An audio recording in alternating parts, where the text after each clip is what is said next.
ভারত ও বাংলাদেশের সম্পর্ক ঘনিষ্ঠ ছিল সবসময়, কিন্তু এবার সেই সম্পর্কের মাঝেই তৈরি হয়েছে নতুন বিতর্ক, যার কেন্দ্রবিন্দুতে আছে নোবেলজয়ী ডক্টর মোহাম্মদ ইউনূস। সম্প্রতি ভারতের প্রতিরক্ষা মন্ত্রী রাজনাথ সিং প্রকাশ্যে বলেন ডক্টর ইউনূস তার বক্তব্য ও পদক্ষেপ নিয়ে সতর্ক থাকুন। কিন্তু প্রশ্ন হলো, এমন সতর্কবার্তার পেছনের কারণটি কি? আসলে রিসেন্টলি ইউনূস একটি মানচিত্র উপহার দেন পাকিস্তান জেনারেলকে, যেখানে ভারতের উত্তর পূর্বাঞ্চলকে গ্রেটার বাংলাদেশের অংশ হিসেবে দেখানো হয়েছে, যা ভারত একেবারেই ভালোভাবে নেয়নি। এর পাশাপাশি চীন সফরে গিয়ে ইউনূস এমন কিছু বক্তব্য দেন যা ভারতের বিরুদ্ধে কৌশলগত ইঙ্গিত হিসেবে দেখা গেছে।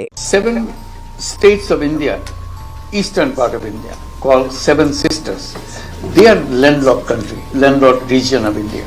They have no way to reach out to the ocean. We are the only guardian of the ocean.